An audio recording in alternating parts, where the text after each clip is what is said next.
My name is Heidi and I recruit product managers. Let's keep talking about your product resume. Here's a question. Where does education belong on a resume? It's a common question. Everyone at some point begins to wonder this. First of all, if you are a working professional, you have been in the industry, you have been solving for problems for a number of years, your education belongs after your employment experience. It does not belong in prime real estate of page 1 first half. No.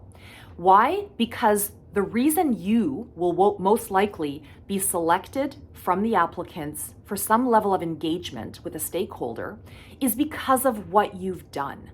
Let's not lose sight of what we've already talked about in this resume series, which is what do employers want to quickly understand when scanning a resume? Where have you worked and what have you done there? What have you accomplished in your career? Because they're trying to figure out how is that relevant to the things that we are looking for someone to do here. So that's why education belongs after your employment section.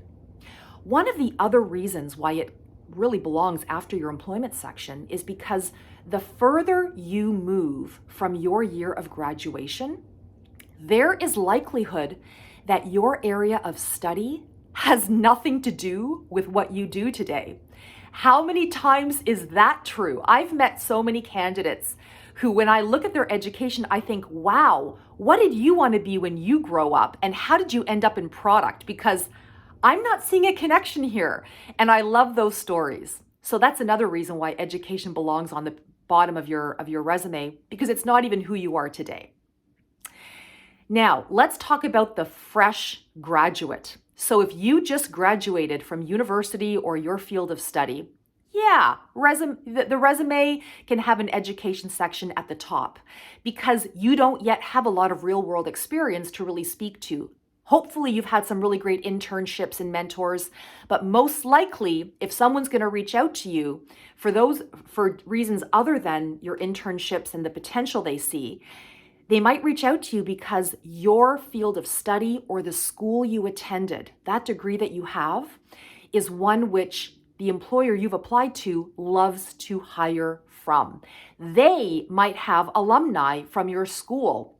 That employer might have other graduates or alumni who have, okay, so here's a real world example.